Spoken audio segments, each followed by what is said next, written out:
Hi everyone, Joe here from ActionX. Welcome to, well, not really anything. This is just one of those really wacky video ideas I had in my mind, and I felt it fitting because today, hopefully, as I'm uploading this, is the 16th anniversary of Spider-Man 2.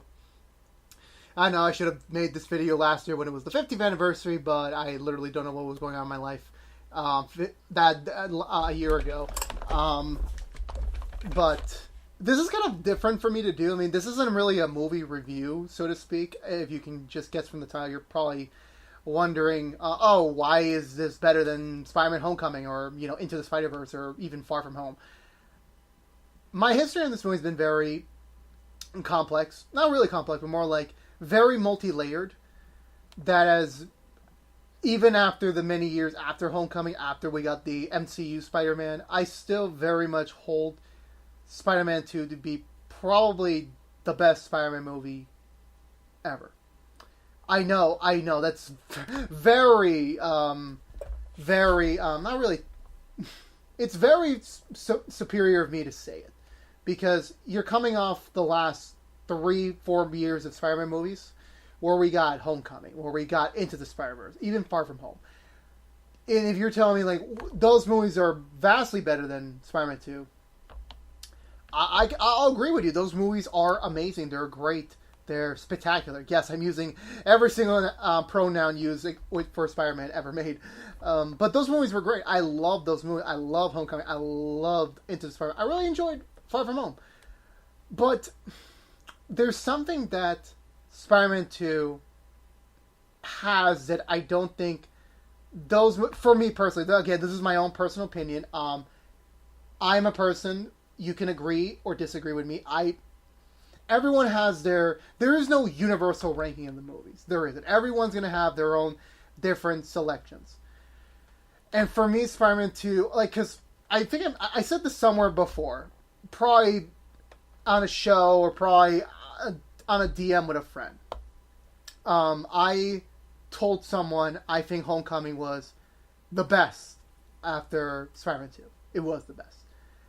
But at the moment I was saying that, it was just fresh off seeing Homecoming. I hadn't seen Spider-Man 2 in forever. And then I had just rewatched... I rewatched... So, Homecoming came in 2017. Then I saw Spider-Man 2 again in 2018, around the end of it. For someone was... I forgot which one, but some channel was doing a watch-along, and I tuned in, and I rewatched that movie then. And then... I had just seen them. So, and I'm at a point in my life where it's like, I kind of need some sort of inspiration. I need some sort of, like, motivation. And I decided to watch Firemen 2 again. And also it was the 16th anniversary. And I decided this is just the perfect time to talk about it and, to see it again. This time in my current context, in my current state of mind. I still love this movie.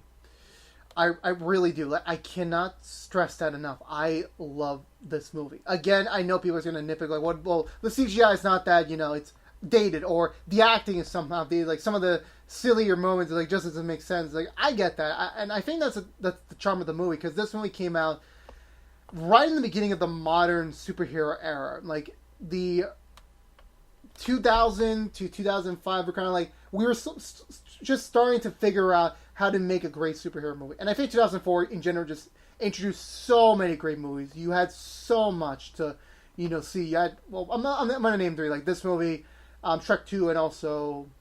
I had the other movie in my mind, but I completely forgot. It was... What was that other movie that came out in 2004 that...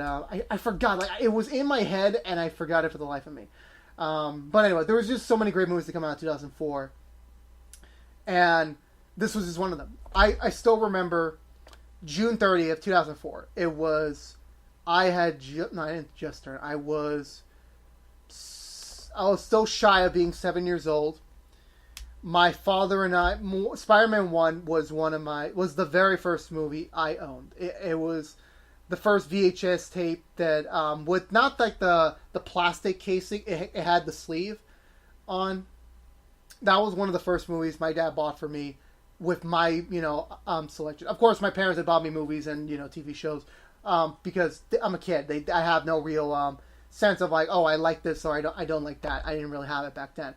And then, so when I got Spider-Man 1, even though, again, it's a PG-13 movie, and I was like 4 or 5 years old when I saw that. I still love the movie.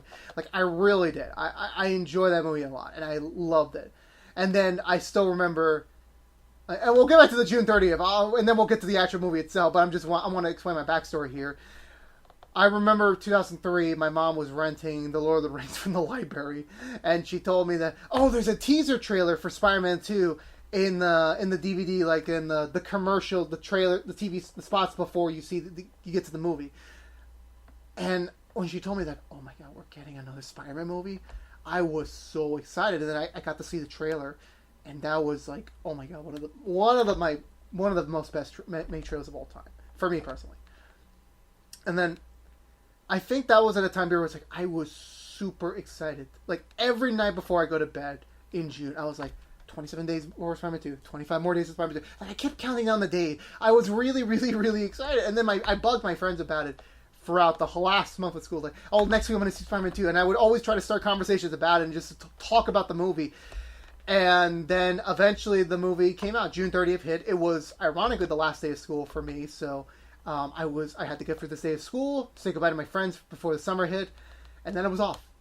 My dad picked me up. I initially thought that immediately. Like I told my dad, like as soon as he picked me up from school, let's just go straight to the theater, and we did.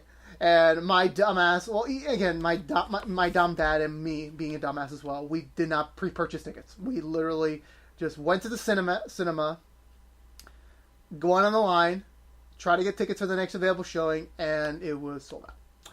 And you would not understand the amount of tears I burst into when I was, coming back home, because it was still, the next showing was like, so if I remember correctly, the showing we wanted to see was going to be at 4 o'clock.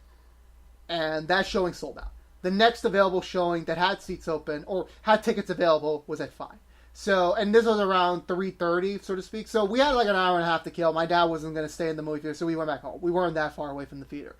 So, even though that, yes, in context, like, it's only an hour, you can wait an hour, but for me, being a little kid who fell in love with this character, with this, cinematic world, I cried. Not because of the movie, I just cried because I wanted to be in the theater watching the movie.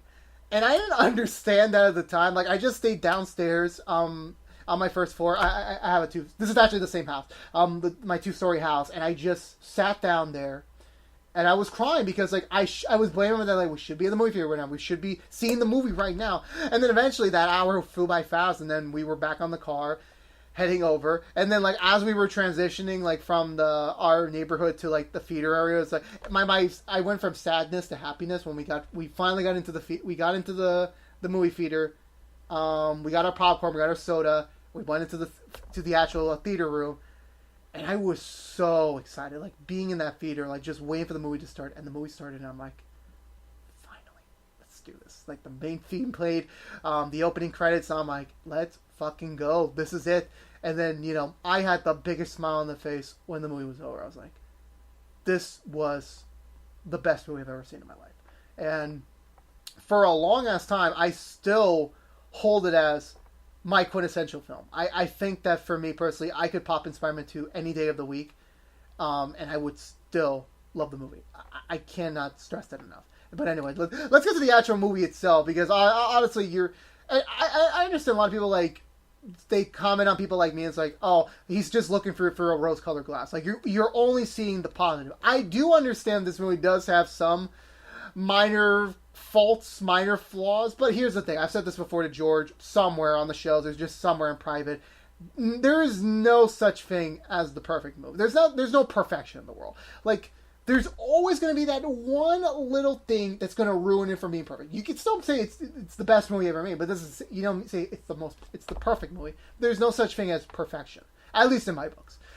So, going for the movie, and I think, and I'll explain why I hold Spider-Man 2 from 2004 compared to now, where we had the more cinematic, universe Spider-Man, where, we see him in movies, we see his journey continue through the Avengers films and in Civil War and in his own solo movie. We saw this character throughout this many weeks, and that's great. I love that. I love Tom Holland as Spider-Man. I love that character so much. But I feel like that every Spider-Man, every cinematic Spider-Man had their own different story to tell. The MCU one has the comic realm to explore. He's mostly focused on, the the MCU related stuff, which is understandable because, him getting into this more established universe is great and everything. And I still love it. I'm not trying to criticize it at all. But there's just something for me personally that I just love seeing the superheroes dealing with human issues, dealing with conflicts of interest between wanting to live a normal life and being a superhero. And the Amazing Spider-Man films were kind of crossed in between there. Like, they were trying to go for the more world-building, world-ending plots, but they were also trying to, ground it a little bit. It was in that weird divide, so to speak. But it was the original trilogy, it's mostly Spider-Man 3, that focused more on the human elements of the character, which I freaking enjoyed. I really did.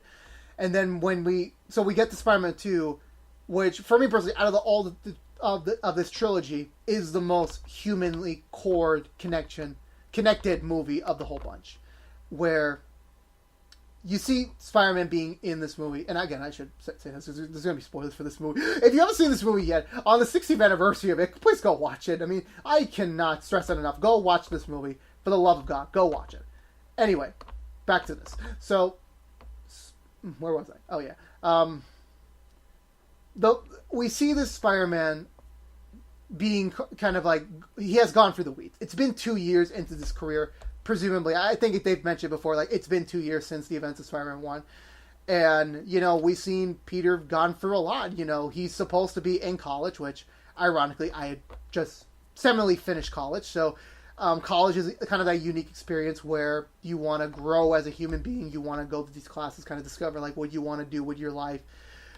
Also having a job, trying to make money, make ends meet, and then here we have Peter Parker, who's trying to do things that people like me would do, trying in that time of your life, but he's also a superhero, so he hasn't found that perfect balance yet, where he is screwing over on one of his jobs. He can't make it to all his classes. He's losing all this experience and time because he's carrying the mission, the message from the first movie, where he has this great power of being Spider-Man, and now he has a responsibility to take care of his city, to protect the people, to stop threats for whatever threats come their way next, and that's what he's trying to do.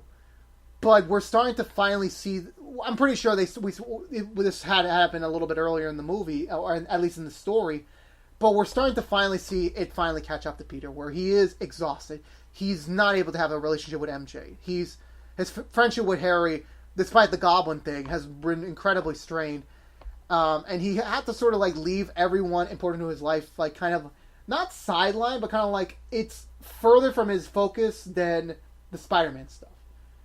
And I think the opening minutes really sold on where things are at in the movie, where we're seeing Peter down on his luck. He is not able to catch a break. He gets fired from his pizzeria job. He gets fired from the Daily Bugle again.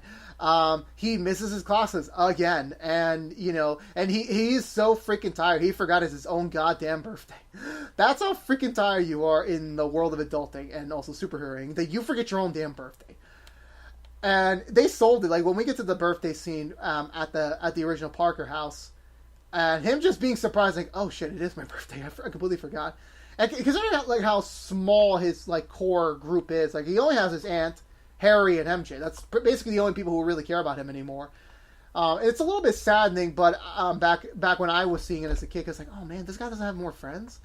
But now, viewing as the context of me, it's well, if they really care about it, if they really love him, that's all you need. Sure, it'll get boring sometimes, but as long as they love you, they're still going to be there for you. And obviously, dealing with, Peter. The thing is that, again, we learn in this scene where it's Peter is basically oblivious to everything that isn't in his immediate circle in terms of his problems and, responsibilities. That MJ is technically still waiting for him. She's still waiting for Peter to knock on the door or just turn a 180 and just be ready to be the boyfriend that she's been waiting for. Aunt May's going for a tough financial time, not being able to pay the bills and whatever, and, Peter can't really do much because being Spider-Man, he has to lessen the chance of her realizing he is Fireman, so I'm pretty sure he had to move out of the house. As well as it was probably more, easier for him to swing in the city than swinging from Queens all the way to the city, in my opinion. And getting to see that kind of rattle him a little bit. And also, I cannot go a second more without mentioning Mr. Dickovich, one of the best characters made in cinematic history. Oh my god, the Rent line. Oh my god, I love this man so much. I would love to contact this man, just like, what was the thought process behind this character? I would love to get that. I don't know if you ask Twitter or anything, or any social media presence. I gotta look it up. God help, he didn't pass away. Anyway, down to talk. Oh, let's get back to the movie. Where was I? Oh yeah. And also, gotta say here, Alfred Molina, impressive casting for Otto Octavius. Like, spoilers, I had not seen Alfred Molina in any other movie before that one, and I haven't seen anything with him since. I mean, he's a voice actor nowadays, and he does an incredible range of voices. He was in a Scooby-Doo movie, he was on Gravity Falls. And then when I was in college, I had to see the movie Frida, which he was in, and he did an amazing job in that movie as well. He's a great character actor, to be honest with you, and I think he was the perfect choice to play Otto Octavius. Where this guy is the furthest thing from evil. He's just a guy who wants to achieve his dreams, and he's achieving ever so closely. He's got the funding from Oscorp. He's got a loving wife who's supporting him and helping him with his research. And, he's finally at that creative strive in his life. Like, he's finally able to reach his dream, his perfect world. And the scenes we get before the incident of the next day, those scenes really sold him as a character, because you see in him that this guy's just a normal guy. Like, he's just a scientist trying to just achieve a breakthrough, which a lot of scientists, I'm pretty sure, want to do in their lives. And he's so close to doing it that this guy is the furthest thing from me. If I was to meet this guy on the street, I would not see him like, oh, that's freaking Doc Ock. No, that's just a regular guy on the street. And that's the thing that kind of, humanizes the character. Like, you're seeing the character before things hit the shit. I don't know what movie I saw this, but it's like, it's going to take one more bad day for you. No, it was probably something else. I don't know. It just takes one bad day to, like, turn your character around. And we're going to see that soon enough. And again, I am very understanding that some of the CG is a little bit dated. I could definitely tell some of these are like, oof. I could definitely tell this was not a much well rendered face, to be honest with you. And I'm sorry I'm getting all over the place here now, because my brain is just rattling with so many points. That okay, where do I go from here? I'm losing my train of thought.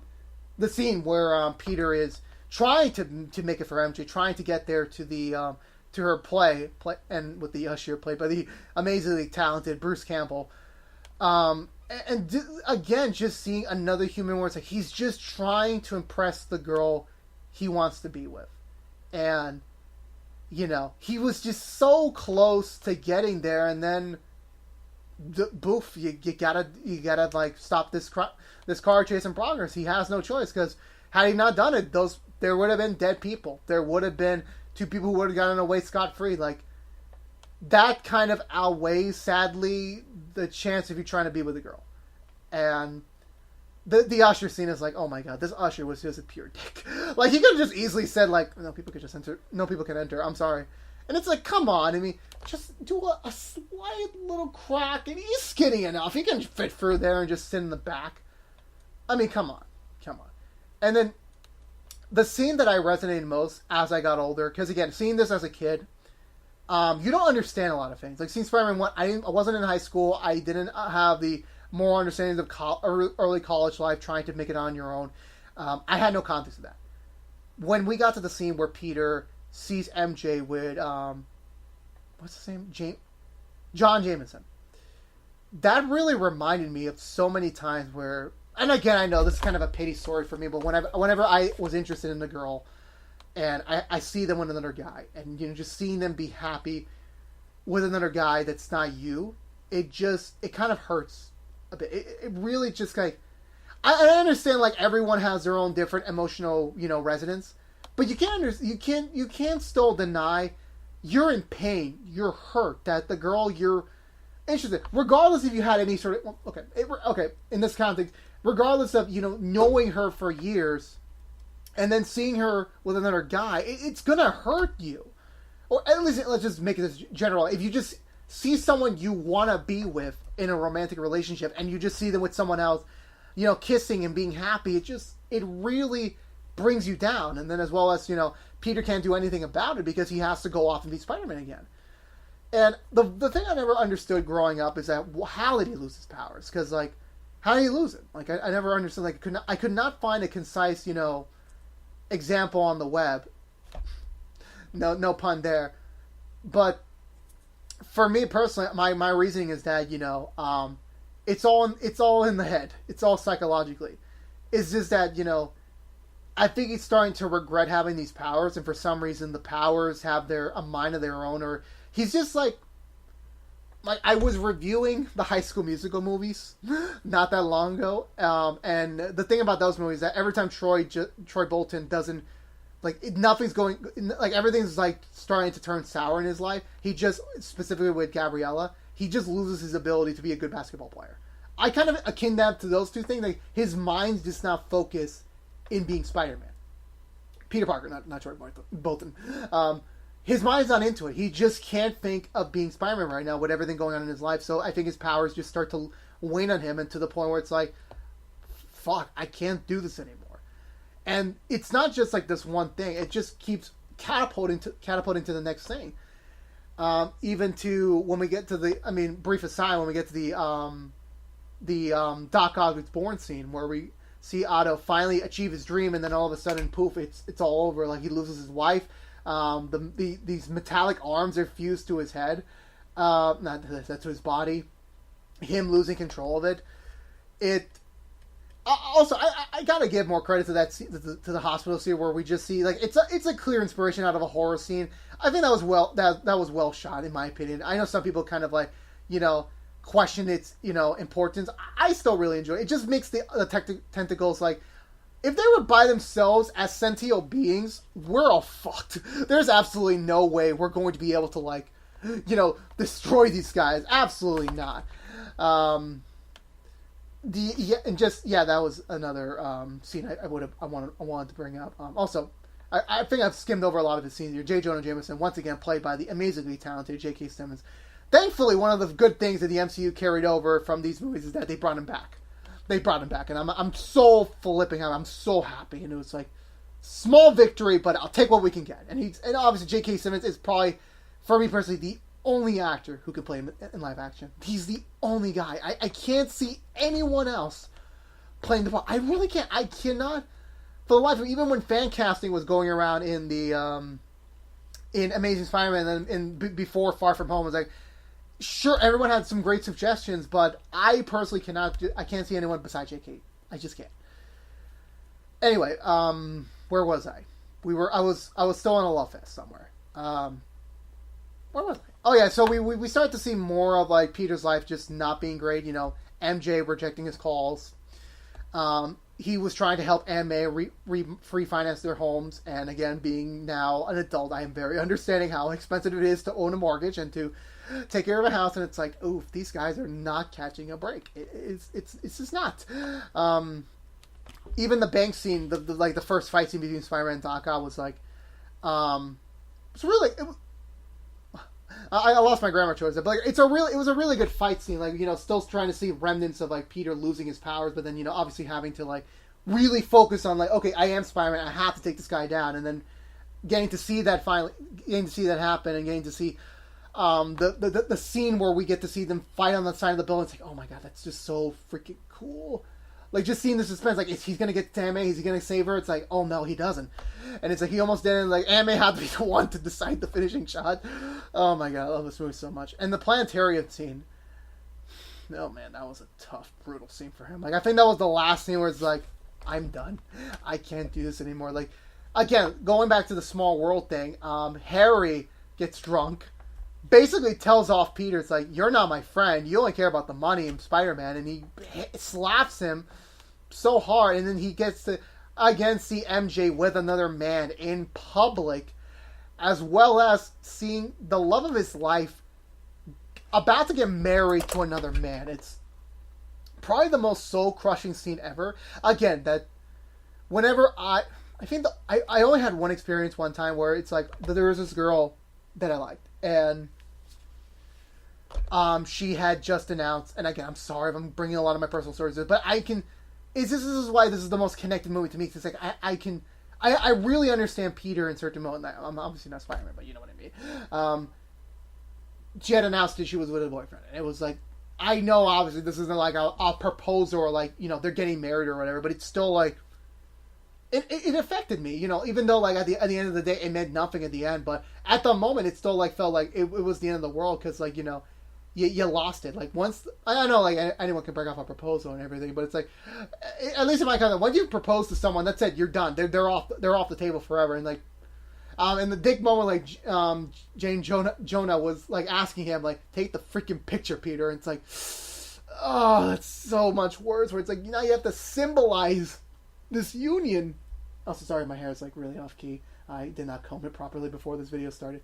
Where was I? Oh yeah. And then then we get to see Peter finally realize that, yeah, I have to give up being Spider-Man because I can't do this anymore. Like, he's lost so many chances and opportunities. It's like, I can feel for him right now, because like, you know, you it's FOMO. Like, you're missing out on so many, you know, other opportunities. And when he finally gave up Spider-Man and, you know, threw away the suit, it was a symbolic moment at the time where it was like, yeah, I'm done.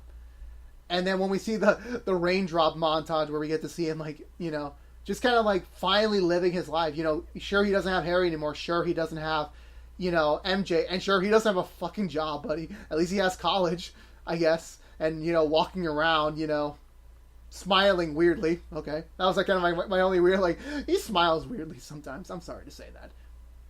And then, yeah, just like finally getting to see him be happy. Finally getting to see him smile, and like, sure, he is seeing like, oh, crime's going up, but, you know, he's happy at least. I mean, in the moment, it's like, yeah, I'm happy.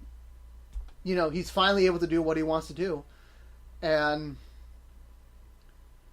but then eventually, like with anything else, like the guilt starts to kind of rile in, because like, even though Peter's like, okay, MJ's off the table, there are other girls who are supposedly interested in Peter, so he could probably explore those. You know, he's doing great in college again. So it's like things are finally starting to go up for Peter, but then Peter's starting to get that guilt where it's like, he can't save anyone. Like, he and that's the one thing, another gripe I have with this movie is that we get the scene where Peter is, obviously he gets looked at by a girl, but then he also sees this guy getting mugged on the street, and like, there's people walking through, and they're just clearly ignoring this. It's like, what? Like, isn't anyone just going to step in and help the guy? I mean, come on. And then we get this scene where Peter finally admits to Aunt May about, not the secret thing, but like about the whole like real context of the night that Uncle Ben died. It's like, it's another like scene that he had to have now that he's not Spider-Man anymore. He doesn't have to hide it, but it's still like it hurt her, because like, in a way, yeah, Peter's responsible. Like, you can't deny that Peter is responsible for Uncle Ben's death. Like, had he not done the fight, had he not wanted to get the money, like none of those chain of events would have happened, and you know, it would not have led to Uncle Ben's death. So there was a right there for him to be saddened about it. I think I'm missing a scene here. It's weird to say, even though I love this movie, like, I should be able to like rattle it off in my head, but I don't know. I think there's like a scene I'm missing here, but anyway, eventually we just get to see Peter get so overrun with guilt. It was like, and then when we get to the burning fire scene, the burning, like the building fire scene, where it's like, finally, this is the moment where it's like, oh, I forgot, I'm not Spider-Man anymore. Like, he can't go in there and save the day. And then he just knows that, like, in his heart, like, no, I have to get in there. I have to help, even without my powers. And he does that, you know, scene where it's like, this is a human moment where it's like, you have to do the morally right thing. Like, if you have the chance to save someone in peril, to do the right thing here, you're gonna do it. And Peter's still, like, this was a line in Homecoming that kind of, you know, stuck with me for a while, even when I was watching this movie, where Tony Stark told to Peter, like, if you're nothing, Peter said, like, I'm nothing without the suit. Then, and Tony was like, if you're nothing without the suit, then you shouldn't have it. And rewatching Spider-Man 2, it makes sense in a way, even though, like, those are two completely different, separately connected worlds, separately connected movies. It still made sense, because and I'll get back to Spider-Man 2. I just want to explain this MCU example. Tony Stark is something without the Iron Man suit. He is smart. He can do these amazing things, with just his brain, with just his mind. He doesn't always need to have the Iron Man suit on to make a difference, to do a change. Peter Parker in the MCU world, he needed the suit at that time period because it's the only way he can showcase his abilities. He doesn't think he can be anything super heroic without that suit. But you're wrong, because at the end of the day, the person behind the mask is the one performing the actions. So you need to be able to do things without the mask in order for you to even don the mask and have this whole separate other identity. In Spider-Man 2, Peter had no powers at the moment. He didn't have the suit, but it still didn't stop him. He still went into a burning fucking building, saved a little baby girl, and rescued her without his powers. I just don't... That example alone just showcased, this guy would save people no matter what. This guy just has that moral conscience to always do the right thing, to always save people, to protect the people. And then even still... not catching a break, still there was another person he sadly missed in the fire, and that person passed away. I mean, it still affected him. And then when we get to the scene back at the house, where MJ is packing up the Parker house, getting that line where it says, "To do what's steady, to do what's right. Sometimes we have to give up the things we want the most, even our dreams." I still have that line in my head a lot of times out of the many years in my life where she's right. I understand it's a superhero movie. I understand, but sometimes it does matter in the real world, where it's there's just going to be certain moments in not everyone's life, but just in certain people's life, where it's there's something you have to do, and there's something you have to do right, and sometimes that comes into conflict to what you want personally. There's the things you want and things that should be done, and then there's just points where it's those two just don't intersect. But do you do the selfish thing and just get what you want at the cost of, in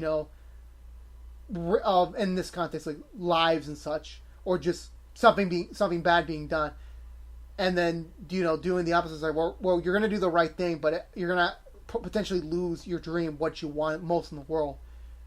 But you'll have that satisfaction of at least I saved, at least I did the right thing.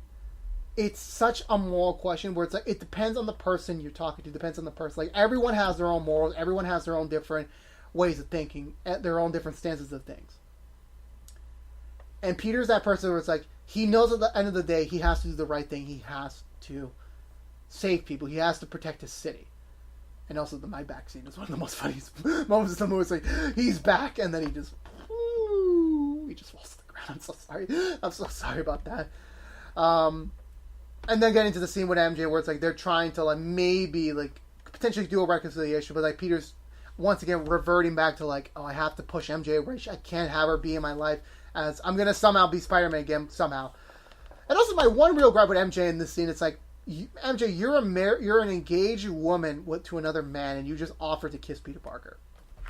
You might want to rethink your values here, MJ. And then the rest of the movie is now, I'm not going to skip over. I'm just saying, the rest of the movie is just the action. But we finally get to see the culmination where it's Peter finally gets his powers back because his motivation was MJ.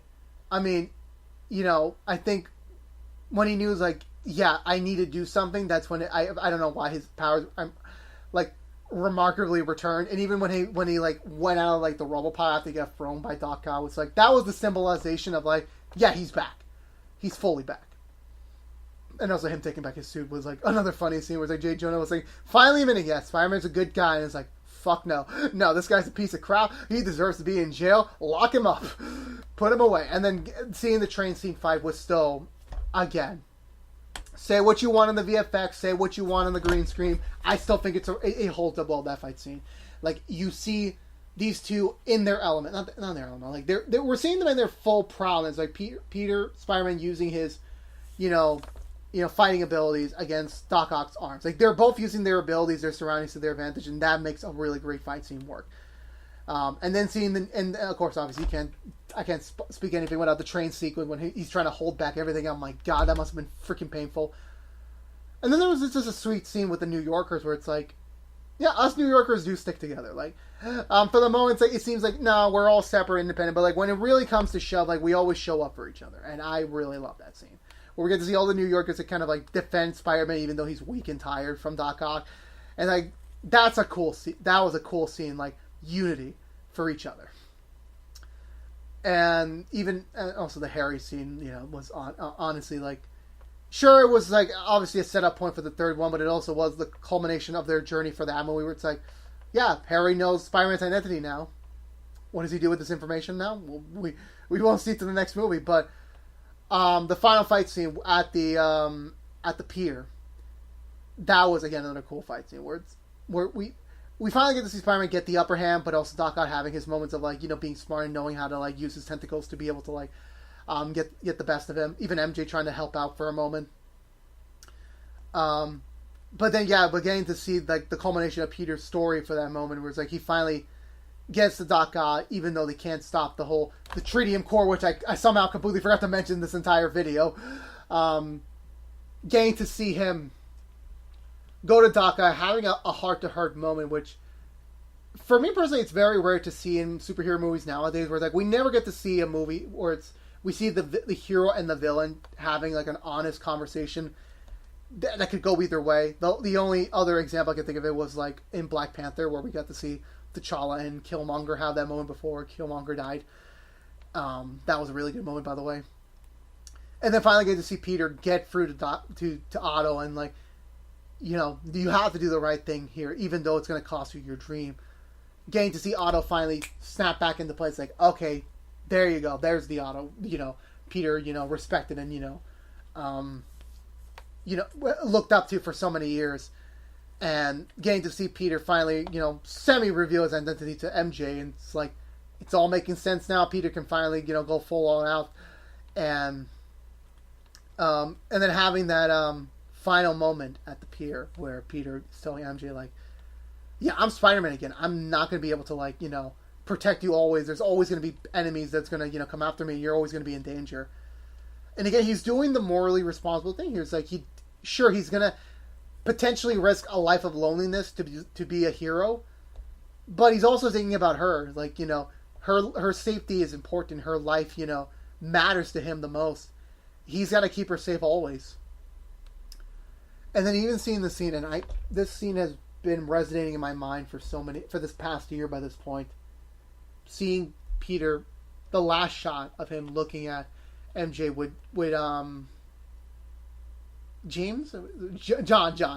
John, like, it's like Peter at that moment, he was kind of thinking like, this could have been the last time we've ever seen MJ, but at least he was happy, but in a sad way that I'm gonna lose her forever, but at least she's gonna be happy, at least she's gonna be safe.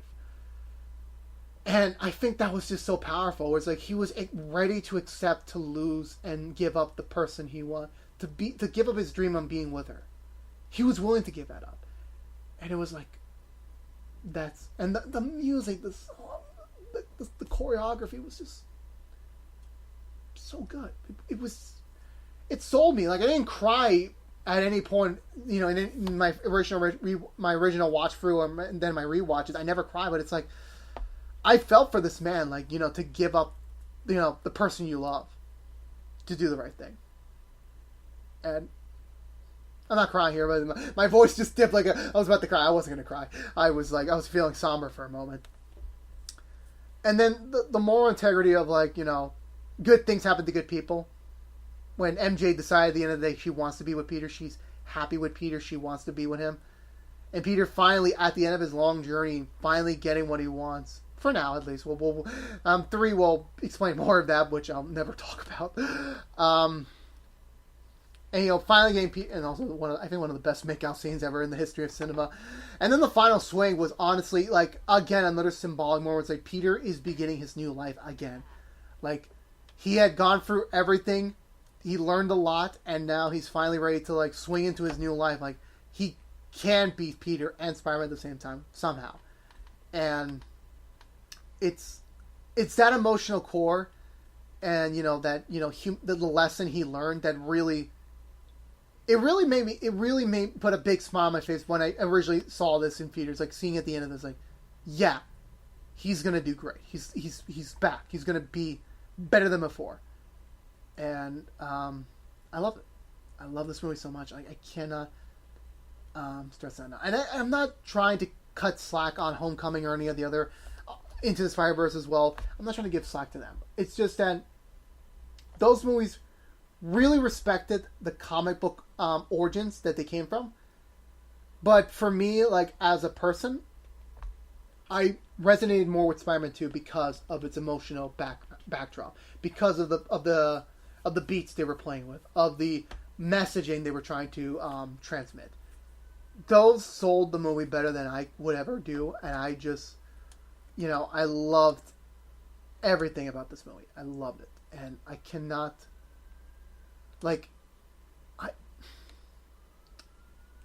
I'm not even trying to shit on the new movies. I'm not. I love this movie so much too. It's just that this movie just holds a special place in my heart that I can never let go. I can't. And the police is on my end. I'm sorry. I don't know what's going on in my town right now. I got to check on my app, my Citizen app, when this is over. I just love this movie. I really do. And I can never imagine if there will ever be another movie that will top it. I can't think of it. But hopefully one day it will. Hopefully. Yeah, but I just love this movie too much. I just do. It holds a special place in my heart. I still own... Hold on. I still own the original DVD release. That's how freaking hardcore I am. This was the original DVD I bought from 04. Still in great condition. I mean, there's still smells like food because funny story. I used to ask my dad to buy me DVDs after school, and I used to eat lunch in the car, and my hands were covered in grease. the amount of DVDs I have that smell like food is just it's too funny. It's too funny. But I just love Spider-Man 2. I really do. I still hold it beyond the shadow of doubt. For me personally, the best movie. And again, I am not trying to start an argument. I'm not trying to say it is the best movie Spider-Man movie ever. Everyone has their own different interpretations of that phrase. I respect that. I loved all the Spider-Man movies except 3. I respect all of them.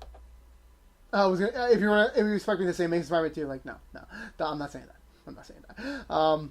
I just do. I just love them so much. I love all of them, but Spider-Man 2 just holds a special place in my heart, and I still think it is the best one of the whole series that was ever made, and I can't wait to see what Sam Raimi does with Doctor Strange 2 in a couple of years. I can't wait to see what he does with that movie next. But I love it. Let me know in the comments, guys. What was your favorite Spider-Man movie? I mean, do you agree with me? Do you disagree with me? Again, I'm not trying to start any issues here. I respect everyone's opinion. So, don't worry. I'm not trying to start... I know the phrasing of the title of this video will be a little bit off, but it's not meant to be an argument. It's just my opinion. It's an opinion piece. But anyway, this has been Joe from Action X. Thank you for watching. Subscribe if you want to. Like, favorite, share if you want. Yeah, that's all I can say. I hope everyone is doing well. Stay safe. I'm going to go turn on the AC. It's freaking hot in my area. I'll see you guys hopefully soon. Or maybe sometime down the road.